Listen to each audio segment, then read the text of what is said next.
Well, Richard, is it almost time? I think it's time. All right. Well, everybody, welcome. We've got a lot to discuss today. As usual, here's Margot that's coming. That's great.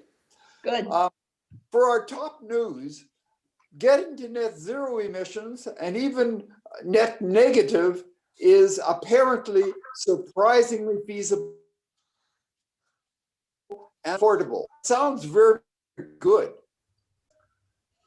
In technology, GM and Navistar have teamed up and they can build, apparently they're getting towards hydrogen powered heavy trucks. So not only airplanes can use this, now heavy trucks.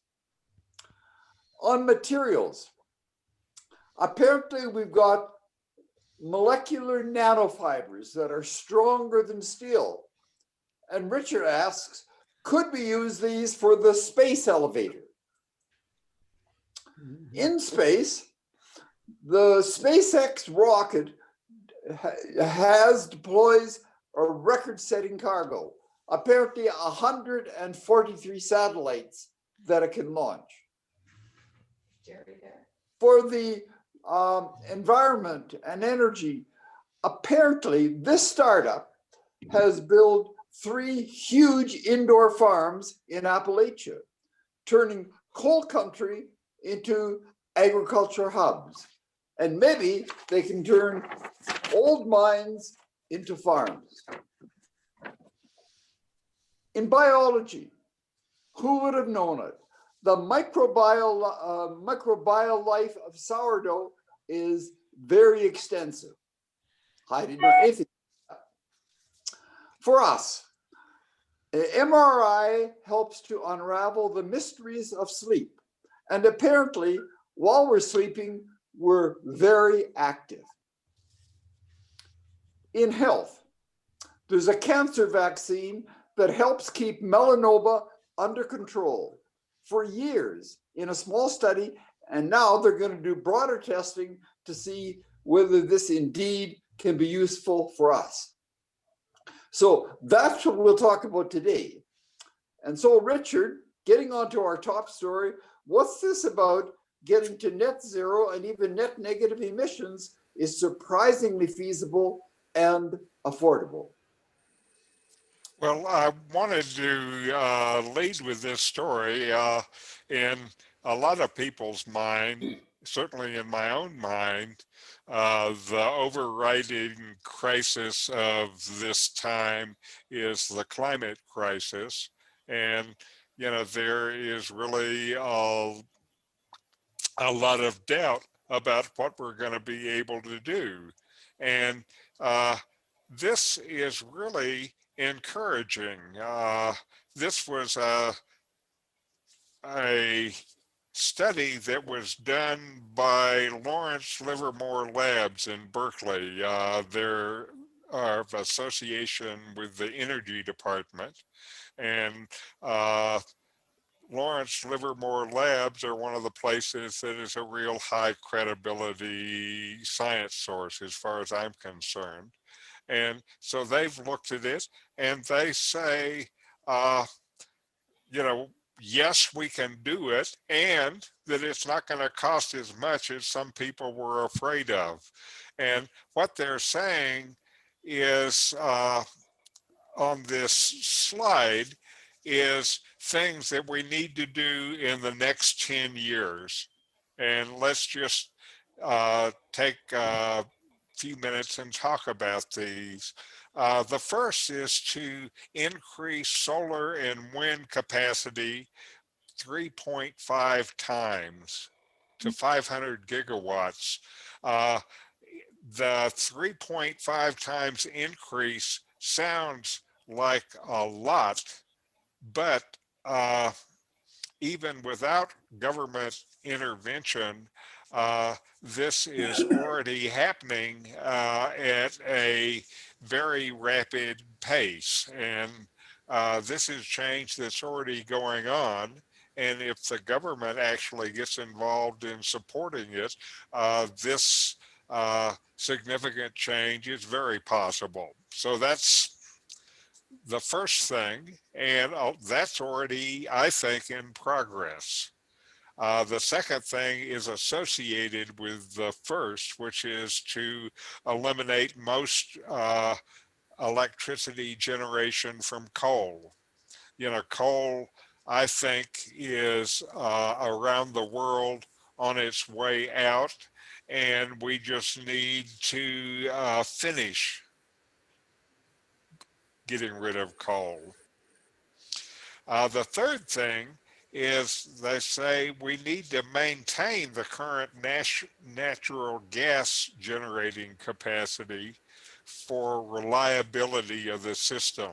Part of the problem we have so far with solar and wind is the sun doesn't always shine, the wind doesn't always blow, so you need to be able to have power uh, all the time. And gas can help them do that until we've made advances in the technology. That technology of storing the electricity is advancing very rapidly, though, and so I think uh, the getting rid of natural gas will happen sooner than people think. The fourth thing is to increase zero emission vehicles up to 50% by 2030.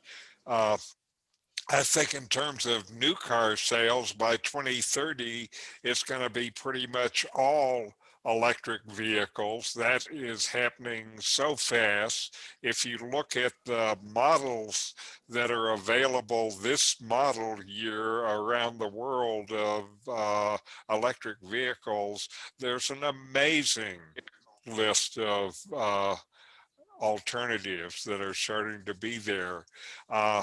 And the reason why it won't be 100% is that they're still not talking about banning internal combustion engines, but this will be a natural replacement of existing stock.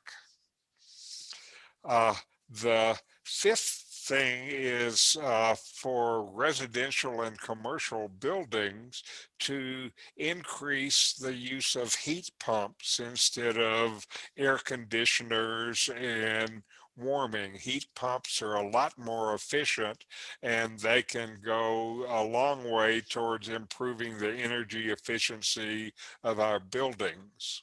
And again, this is all technology that we have. We don't have to invent anything new. The sixth thing is to make new buildings and appliances meet strict energy goals. And I think that makes sense. The seventh thing is to continue the R&D for carbon capture and sequestration and carbon neutral fuels. That is also going on at a very rapid pace.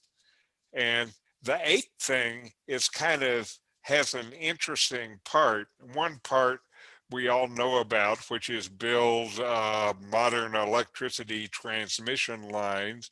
But there's another part that they're talking about, which is to start building pipelines for carbon dioxide gas and hydrogen gas. And so they're thinking that, we're going to be pulling so much CO2 out of the air that we want to be able to move it around to where it can be properly handled to use as a material or to put in the earth in some way. And if we're going to have hydrogen as a fuel, then we need to get it move it around. And so a hydrogen gas line, that's what they say is important.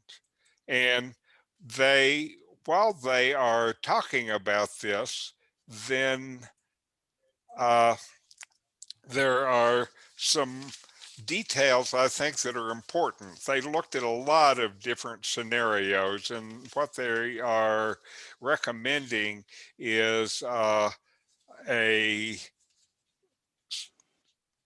set of solutions that don't break the bank. For example, like with cars, they're saying you don't have to tear down existing things to make this change happen. You mainly have to do it through the replacement market. And that makes it not as much of an economic consequence.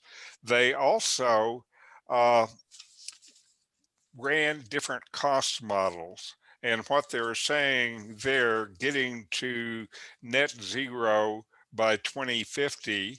Uh, there will be costs, but the cost is, to put it one way, is about 15% of the current cost of the defense budget. And uh, so maybe that's not so much. Maybe this is how we need to spend that kind of money instead of on tanks and weapons and multi-million dollar aircrafts that don't meet all their design specs.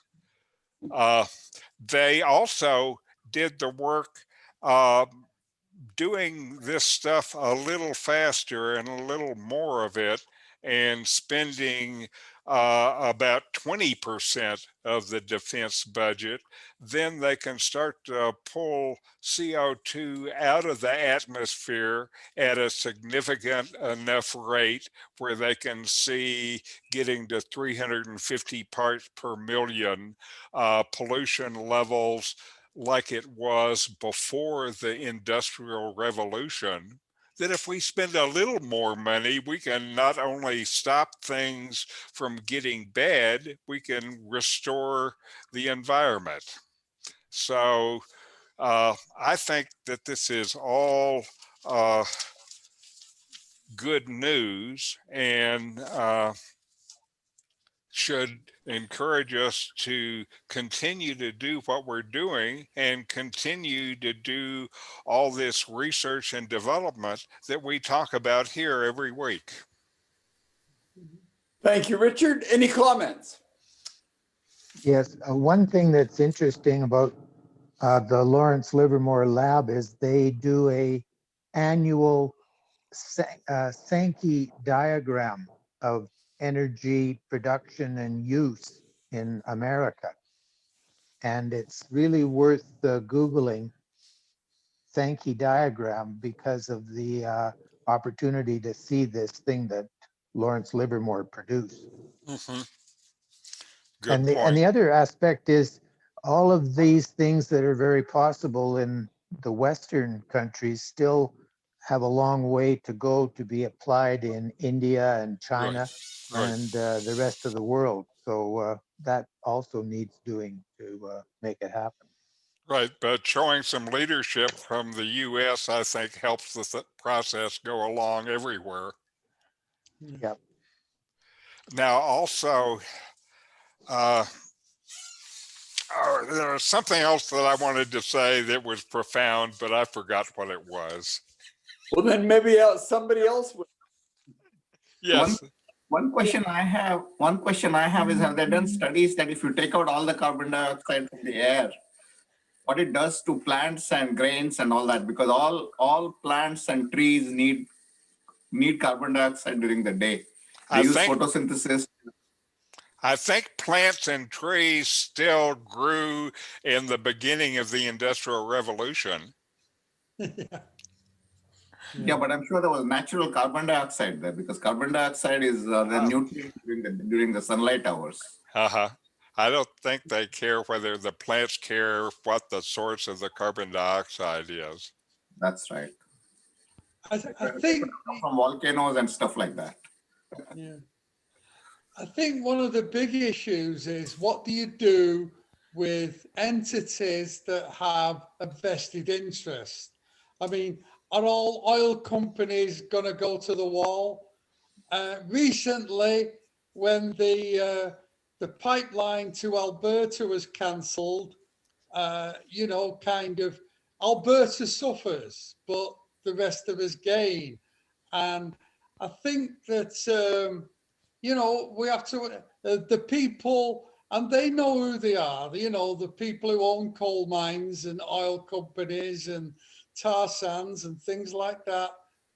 They have to kind of get into another line of business because there's only so much we can do to alleviate their suffering, and it means that they, you know, they have to go to the wall. I mean, they've been holding it back long enough. Other comments? Well, I would say that I know the big oil companies are already investing in renewable energy. Yes. Shell and Gulf and all these companies already have subsidiaries that are growing on wind and solar panel business and stuff like that. But it's not, I mean, it's a small part of the business right now, but whether it will supplant their existing oil business remains to be seen. But I think Andrew might have a better sense. He lives in oil country, Andrew Clarke. Yeah, I don't really have any idea. There's a lot of small companies that provide services to the oil companies who are less Mhm. able to find alternative ways to use their capital and their employees. So there's still a lot of adjusting and adapting that's going to be necessary. The technology expression is something like, well, we expect some dislocations to happen. Apparently now we're going to be able to have hydrogen powered heavy trucks. What's that about? Well, it's one of the green solutions. It turns out they don't say it in this headline, but it's hydrogen powered electric trucks. And they use the hydrogen not to power the engine, but to power the generation system so that they can make it electric. And it turns out we haven't known much about this, but for 50 years, 50 years, GM has been researching hydrogen fuel cells. I think that means that they have some forward-looking part of their research arm. And so this is a deal that was announced between GM, who's going to be selling the fuel cells to Navistar. Navistar is going to be putting them together in hydrogen powered heavy trucks. And then there is a third company that nobody has ever heard of called 1H2 that is a distribution company, and they're going to make a distribution network so the hydrogen trucks can fill up. And they're basically, they expect to be in full production in 3 years. In the next year, there's going to be a trucking company, LB Hunt, that are going to start using the trucks in a program to test the reality of the use. And so this is moving forward really rapidly. And they say the cost of running these fuel cell electric vehicles is going to be comparable to diesel. So there's not going to be a cost penalty for running this electric truck. And if it uses the electric engine technology that we've seen in cars, that also has a lot lower maintenance costs. So it's a win-win all the way around. And they're saying that hydrogen fuel cell trucks will have an advantage over pure battery electric powered trucks because the hydrogen engines have a longer range and can pull heavier loads than the electric vehicles can. And the refueling the hydrogen truck will take about 15 minutes. So it's a lot faster than battery chargers are now for electric vehicles. And so it looks to me like for long range transportation, then hydrogen looks like a good solution for jet aircraft. There's tests being done in Europe by Airbus now on the hydrogen aircraft, and then also hydrogen then for long range trucking. So it looks like it'll be a part of the picture. Any thoughts? The only real issue is where are they going to get the hydrogen from? Water. Well, then they need a tremendous amount of electricity if they're going to take it by dissociating water. But, you know, maybe they'll have that with Haven't they millions. also, they're doing immense amounts of work on different catalysts and stuff like this that are making the process a lot more efficient. So I think that'll be part of what you see. They didn't talk about it in this article because that technology is still not in production. It's in the research lab. Yeah. Other thoughts? Hydrogen's also notoriously difficult to pipeline because Yes. the molecules are so small, they leak out of everything. I was worried about that And myself. Now, they are a huge I'm sorry, go ahead, VJ. I said they're a huge explosion and fire hazard, hydrogen.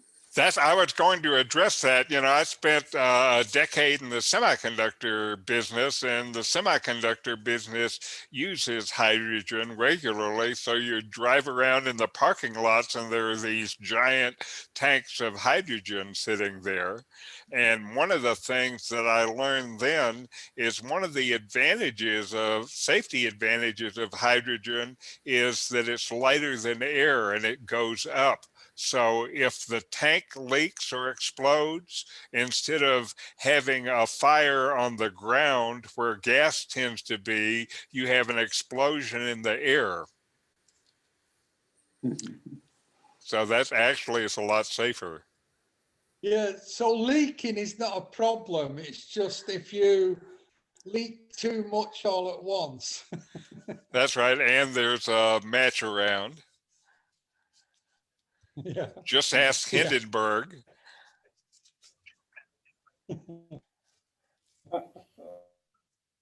Any comments? If not, then Richard, what's this about molecular nanofibers that are so strong steel that could be useful for else? What about it? Now, you know, I love this nano stuff. And this is the latest nano bit of neat news. But first, I have to step back a step before we can talk about the article. And what we first have to talk about is what they call self-assembly. That's something that you hear about now in this technology. And this self-assembly happens everywhere or in many places in the natural world already. An example of self-assembly can be seen with these two parts of a DNA spiral that just come together magically without anybody running the process, and they just fit together and make the DNA helix that runs life on this planet.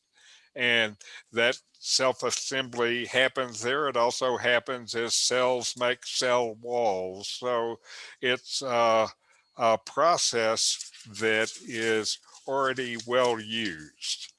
And so now we come into these current scientist. So one of the things that material scientists do nowadays is design molecules. And to me, that sounds actually kind of funny, designing molecules for a living, but it's the way things are now. And then what they're finding when they're designing these molecules and looking at self-assembly is there are a lot of self-assembly processes that happen using water to kind of mediate the process. The water is what cells use, and if the cells didn't have water in it, this self-assembly wouldn't work in the cells. And the problem with these molecules when you use water for self-assembly is when the water goes away, the molecules unassemble. And if you're lifting the space elevator up, it's not good to have your cable unassemble. And so anyway, so the scientists were working on this, and they've designed a new class of small molecules that spontaneously assemble into nanoribbons. And these molecules have an unprecedented strength. They are stronger than steel. And so this is pretty exciting. And this is the way they did it was some new kind of work that will be repeated and used again. And so what they did is the basis of the molecule that does self-assembly, it has one part that is hydrophobic, that doesn't like the water, and it has another part that is hydrophilic, that it likes the water. And by putting those two things together, they use this process as a driving force for self-assembly. So that's the first part. You can make it out of things that like water and things that don't like water. And when you put it in water, they will take form because of that. And then to solve the problem of it vanishing when the water goes away, they use a trick that is basically what makes Kevlar so strong, and that is hydrogen atoms. And so they have these hydrogen atoms as a middle layer, and the hydrogen atoms attract everything so strongly that when it comes out of the water, it continues to maintain its integrity and maintain its strength. And they tried a bunch of different varieties, and they ended up with one that when they started to test it, they found that it's stronger than seal, and that it looks like it is a long-lasting material, and they were able to pull nano ribbons into long threads that could be dried and handled.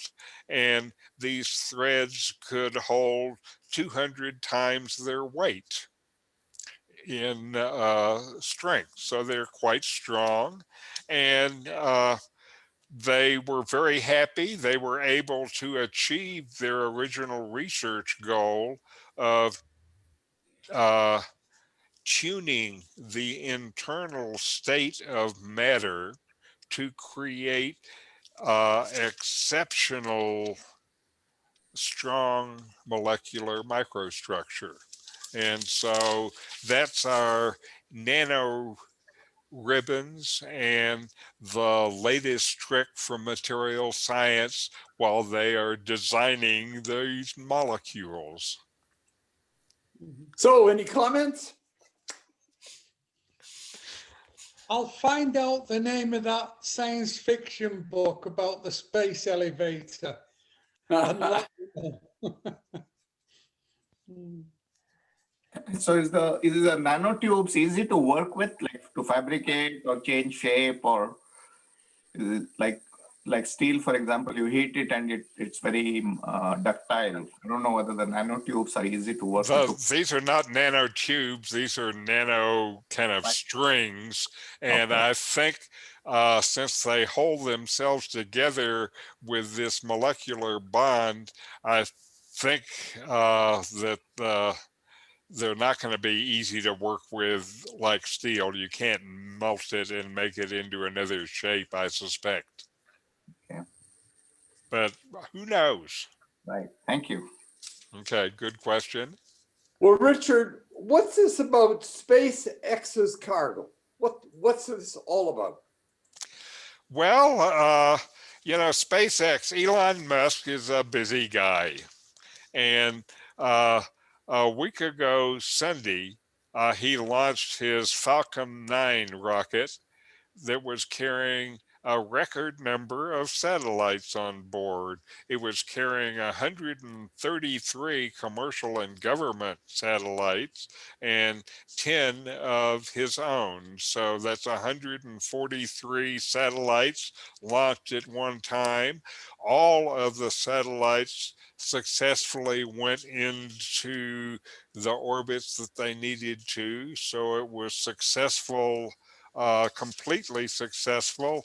And the launch vehicle landed itself again on an unmanned spaceport. If you can imagine an unmanned spaceport to catch your rocket, it's on a ship that was called Of Course I Still Love You. So it landed successfully on Of Course I Still Love You. And this was the booster's 5th successful deployment. So he's showing this reusable technology is, very successful and reliable. And, SpaceX for themselves aims to send thousands of small satellites into orbit to form this global broadband network that they call Starlink. So we'll all get to have high-speed internet coming from the satellites. Scientists, of course, have expressed a lot of concern about all of these objects in space and that there'll be a problem. And SpaceX, because of the scientists' concern, say that their satellites are all designed to burn up in the atmosphere within a few years. So they're not forever, and they will burn up, and maybe 2 lovers will see the burning shooting star and make a wish. How big are these satellites? Not big. They're very small. Other comments? Just one comment. I recently read somewhere that the Japanese are looking at some kind of debris cleaning machine in space. They're looking at launching some kind of a vacuum cleaner type thing that picks up all this debris that's flying around the Earth in space. Yes. Wow. It'd be interesting to see how they'll distinguish between the good satellites and the bad ones and that sort of thing. That's right. There's also an EU project like that as well. So it's not just the Japanese. Right.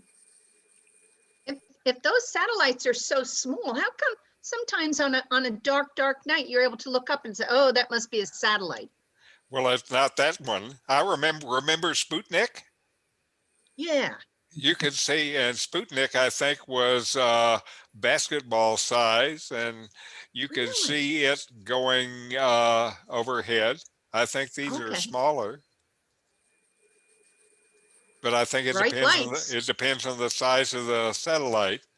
Yeah, And yeah. maybe you could make it, if you wanted to have a stealth satellite, you could make it dark and not reflective. And it could just Oh, hide. okay.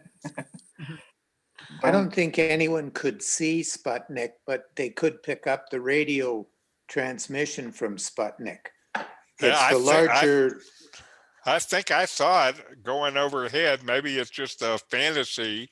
Uh, Yeah, you know, I sure have some memory from the 50s of seeing this thing. But again, who knows what happened? So, Sputnik is also the name of the Russian COVID vaccine. yes, Yeah. yes. Their marketing department needs to come up with more Right, new I'm going. names. Okay, sorry. Fred has to go pick up a package, so I will introduce the next piece without him. And this is maybe the kinds of things that will be an answer to what do you do with all those people who are out of jobs? Here, some startup has figured out how to use these available unemployed coal workers in Appalachia, and their plan is to turn Appalachia into an agricultural hub. And so they have made uh, these big farms, indoor farms using modern technology. And the indoor farms they have are presently the world's biggest. So they're starting off with a bang, and they are already in production. They have shipped their first crop of heirloom tomatoes. So they're starting with a high value added product. They're beefsteak tomatoes, really, that are very popular. And they've shipped them to uh, Kroger and to Walmart. And uh, they have located them in Appalachia because they think that this location is within 1 day shipping of 80% of the US consumers. And so their food will be getting to market fresh and high quality. They are also growing it without pesticides, without insecticides. They're not GMO, so they have all of the things ticked off that you want to have for your food now. And they're tomatoes and they're fresh and they taste good. The company has recently gone public, and one of their board members is Martha Stewart. And Martha Stewart, then I think this is why they put her on the board. She's now issued a statement saying, talking about their chemical pesticide free, nutrient rich, flavorful product making a difference they can feel good about. And so that's Martha Stewart adding to her marketing push. And again, these are all these three farms are in Appalachia, in Kentucky. They're in areas that have had terrible unemployment because of the coal problems. And also, one of the things the company is doing is they are collaborating with schools and high schools in Eastern Kentucky to incorporate an agricultural technology curriculum in the schools. So they will have workers who have gotten some education there and they've spent hundreds of thousands of dollars making high-tech container farms that are retrofitted shipping containers and shipping those out to the different schools and giving the students this test environment to learn on.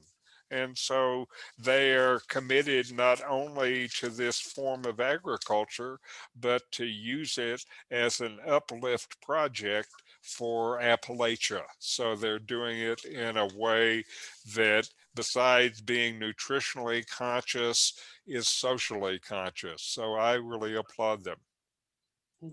Any comments? That was just a very nice article. Nice to read. Thank you.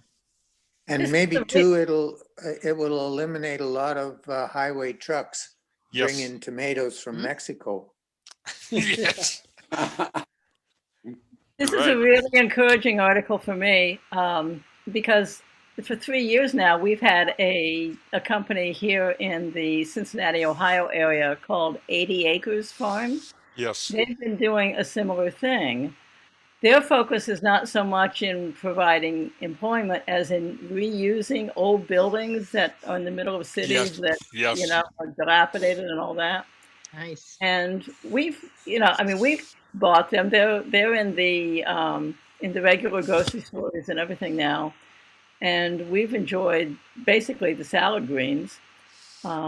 They also do tomatoes, and they say they're going to do grapes. That would be really nice too. So I think there are a couple of problems though. One, they're very high quality food, so on, organic, et cetera, but they haven't really solved the packaging problem because right now they're still in these clamshell type Uh-huh. containers, which are not good at all and not good for recycling. And the other thing is the price point, which is, what we pay for 80 Acres Farms is well within the price point for other high-end produce, but it's But not within the price point for all produce. Right. So it's still high end. I think that's why I've heard about 80 acres, and that's the thing I've told about in Hot Science at least once. I think that was one of the things I thought that was clever about these guys doing beefsteak tomatoes, because already they're starting with a product that is a little bit of a premium product. So they have uh, a little more uh, of a price advantage to work with. And I think that they're able to deal with the packaging fairly well. I saw in the photographs is they had these lug boxes with these nice tomatoes sitting side by side. So they're not using additional packaging. Tomatoes go in the supermarket in a big pile, and so you don't need that packaging. So I think it showed they Any were other- clever. I think having Martha Stewart is really clever too. Helps Yes. her and helps them. Yes, yes. Richard, what's this about sourdough having a microbial life?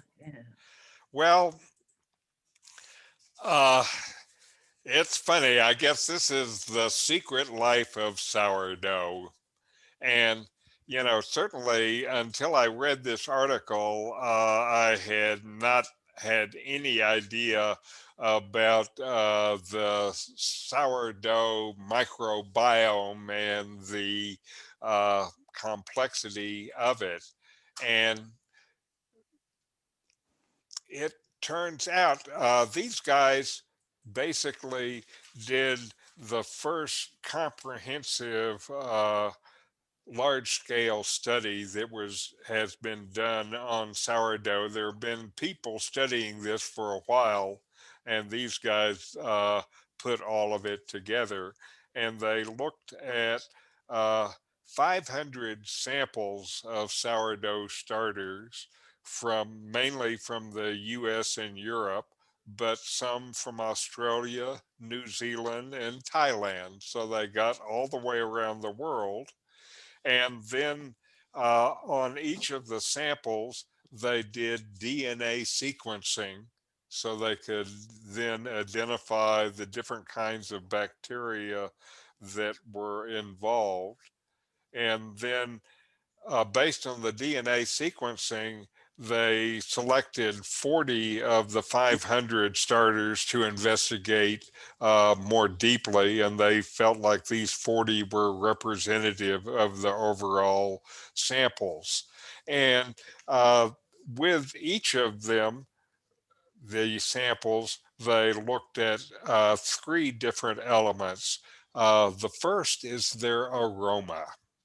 What does it smell like? Uh, the second is they did a chemical analysis on the volatile organic compounds that are released by each starter, the gases and stuff that it emits as it is rising. And so this analysis let them determine the structure of the aromatic compounds as well as the relative amount of each, so they could see what was happening inside. And the last thing the researchers measured was how quickly each of these 40 starters dough rose. So we have smell, the gases that it puts out, and how fast it uh, rises. And the first thing they found was the location didn't make any difference. So you San Francisco sourdough fans, you don't have to get it from San Francisco. And then the bakers ended up thinking that there was some magic ingredient, which they of course had in their sourdough, that was the key to success. And what they found, there was no one ingredient that they found that made that much of a difference. There were lots of variables, and when you add them together, that's what made the difference, these many different variables. And they were also surprised that about a third of these samples contained acetic acid bacteria. That's vinegar. And if you would notice some of these sourdoughs, like the San Francisco sourdough that I'm familiar with, have kind of a vinegary smell. And in the science before that, the science had looked at yeast and lactic acid bacteria, but they really had ignored the acetic acid bacteria, even though bakers talk about it, that the scientists and bakers are, I guess, different classes, and the scientists don't talk to bakers and find out what they know. And another thing that was kind of surprising was that only about 2/3 of them had what we know of as baker's yeast. And so it's kind of funny to be making bread without baker's yeast, but about a third of them didn't. And while they were looking at this yeast, they found 70 different types of yeast that were used in these 500 samples. So there's a lot of variety in yeast. And so they have, of course, more work to do. Keeps scientists full employment bill. But the thing that actually they are the most interested in is they say that sourdough is an excellent model system for studying the interaction between the different bacteria that then shape the overall product. And it's a limited microcosm. And by studying interactions here, then maybe we can start to learn stuff that will help us understand more complex bacterial microcosms or macrocosms like the human biome. So the study of the bacteria in French bread may lead them to a way to start better understanding how these bacteria interact in the human gut, for example. Any thoughts? Do you know anyone who makes their own sourdough bread? I did for years, and I kept my starter going and would continue to feed it and take care of it and things like that. And it kept getting better and better. And I stopped doing it because we would bake bread on Sunday and it would come out of the oven warm on Sunday. And there is almost nothing better than sourdough bread fresh out of the oven. And I had to stop making it while I could still fit through the door of my house.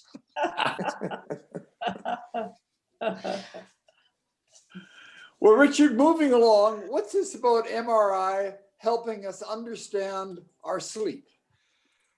Well, this is another area that is of a lot of interest to science, and the scientists had been using EKGs to study the sleeping brains for a long time. This is the first study that was done using MRIs to study sleep. And one of the problems using MRIs to study sleep is the machines are noisy. And it's hard to sleep through the noise of the MRI machine. And so what they did to deal with this is they had a bunch of sleepers that they then consolidated the data from a number of sleepers, and by aggregating the data, they were able to get what they believed was a rare set of reliable MRI data about sleep. So that was the first part, is there's a technical issue, and they would use then, after they had this data, they still had them connected to the EKGs, and they used the EKGs then to figure out the sleep state, because you can tell on EKGs whether somebody is awake or in deep sleep or in the intermediate sleep state. And so they use the EKGs for that. And then they use the MRIs then to be able to look at the brains in these different states and see what was going on inside. And they did find in this early sleep that the brains did lessen their activity, but as they made a transition to deep sleep, then the brains are particularly active. And what they see here that they think is particularly exciting is they could see what's going on. You know, the brain, it's not just in one area. The way the brain works is it's these networks that work together, and you could see these networks turn on and off in the study. And they were one of the things they saw is that in sleep, these networks kind of became disorganized, like they're not able to communicate with each other in the same way as they normally do. And particularly, they saw this in the transition state from light to deep sleep.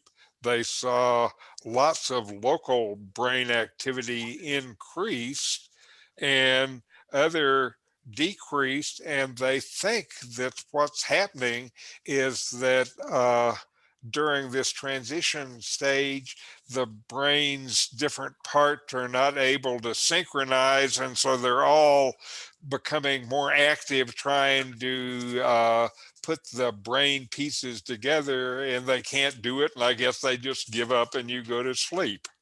And so this is the first comprehensive look at the brain in deep sleep. And they their findings, they say, show that consciousness is the results of interactions between different brain regions and is not localized in any particular part of the brain. And so they feel like studying our state of consciousness and how it's altered during different stages of sleep will help them understand about the brain activity and consciousness in the waking state. And so it's another case where they're using one thing to learn about another. Any thoughts?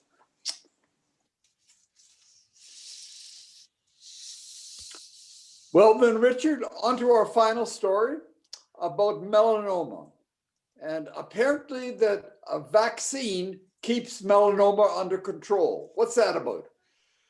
This is, I think, a really exciting story. And, you know, until I read this, I had not even heard about a vaccine for cancer. And so, what they had done, this is a very small study. It was done with 8 melanoma patients who had advanced melanoma, so advanced that they had surgery to remove the cancers. And what they did with each of these is they analyzed each of their cancers and then made out of it a particular vaccine custom made for that guy to get his immune system to be able to react to the proteins that are inside that individual cancer.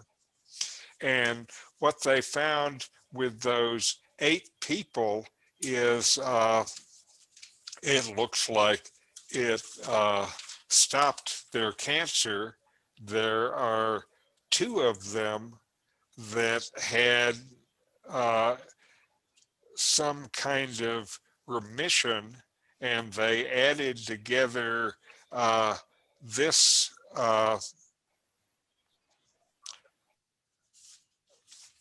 vaccine together with an existing process that is used with a cancer therapy, and the 2 that looked like their melanoma was getting worse, then the melanoma seemed to vanish. So they have to extend this and do large-scale testing, but this is the first example that I've heard of about a vaccine being used as a cancer treatment.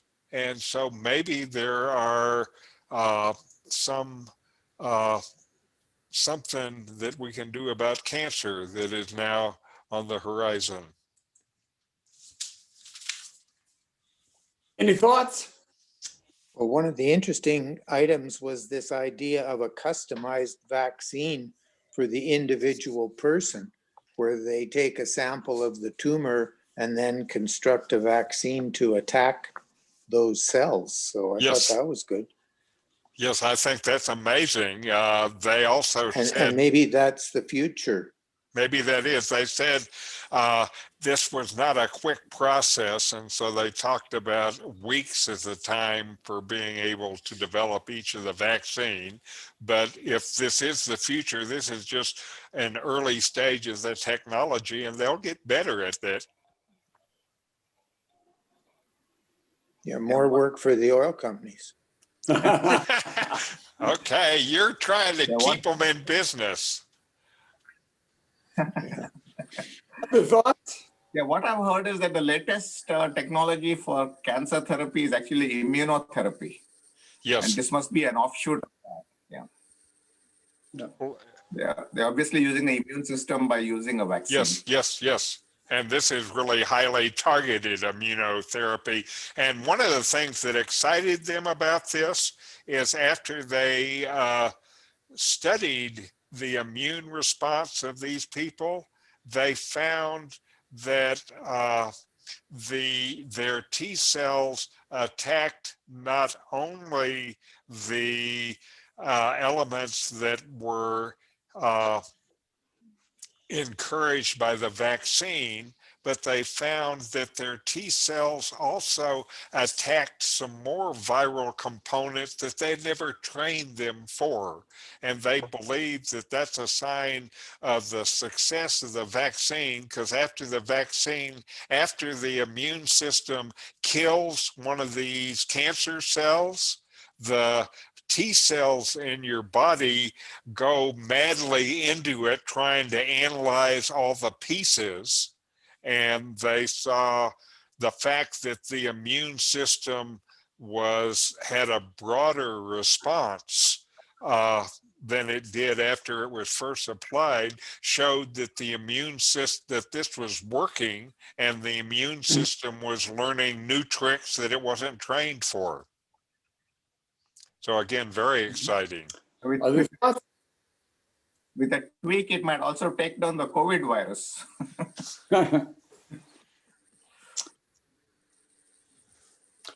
Okay, then, Richard, thanks so much. And thanks to everybody for participating. And we'll see you all next week. Yeah, thanks Great, a lot. thank you. Tony. Thank you. See you Bye. guys. So, thanks, everybody. Mhm. Adios.